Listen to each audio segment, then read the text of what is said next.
మెదక్ జిల్లా చిన్నశంకరంపేట మండలంలోని మిర్జాపల్లి రేషన్ షాప్ల వద్ద ప్రజలు బారులు తీరారు.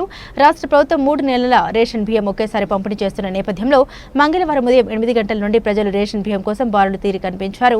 ఈ సందర్భంగా రేషన్ షాప్ డీలర్ మహేష్ మాట్లాడుతూ 3 నెలలకు సరిపడా బియ్యం ఒకేసారి సరఫరా చేస్తున్న నేపథ్యంలో వేలిముద్రలు వేయడం, తూకం చేయడం ఆలస్యం కావడంతో ప్రజలు ఇబ్బందులు పడుతున్నారని, ఒక్కో కార్డుకు వేలిముద్ర వేయడానికి దాదాపు 20 నుండి 25 నిమిషాల సమయం పడుతుందని, కేంద్ర రాష్ట్రాల బియ్యం 2 సార్లు తూకం వేయాల్సిన అవసరం వస్తుందని, సర్వర్ కూడా సరిగా రావడం లేదని, వీటిని ప్రభుత్వం పరిష్కరించాలని ఆయన కోరారు. 12141454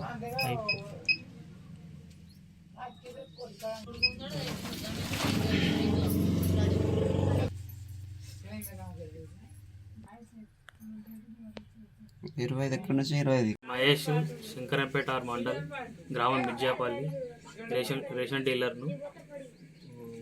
మన రేషన్ బియ్యం ఇవ్వడానికి మన రాష్ట్ర ప్రభుత్వంది అలాగ జోకుడు అవుతుంది, కేంద్ర ప్రభుత్వంది అలాగ జోకుడు అవుతుంది. ఒక్క మనిషికి ఒక 20 నుంచి 25 నిమిషాల టైం పడుతుంది. వేలిముద్ర రానికి చాలా ఇబ్బంది అవుతుంది. అది కొంచెం చూస్తారని ప్రభుత్వానికి కోరుతున్నాం. సర్వర్ కూడా చాలా ఇబ్బంది ఉంది. సర్వర్ చాలా ఇబ్బంది వస్తుంది. ఒక్క మనిషి కనీసం నుంచి 20 నుంచి 25 నిమిషాల టైం పడుతుంది సర్వర్ రాక. ఈ జోకడం కేంద్ర ప్రభుత్వం అలాగా రాష్ట్ర ప్రభుత్వం అలాగా జోకడం వల్ల చాలా లేట్ అవుతుంది. ఇది కొంచెం చూడగలరని ప్రభుత్వాన్ని కోరుతుంది. 3 నెలల బియ్యం ఇవ్వడానికి కూడా చాలా ఇబ్బంది అవుతుంది. 3 నెలలు ఒకసారి కొట్టడానికి, ఒక మనిషికి 3 నెలల బియ్యం తీసుకోవడానికి చాలా టైం పడుతుంది. అది కూడా కొంచెం చూడగలరని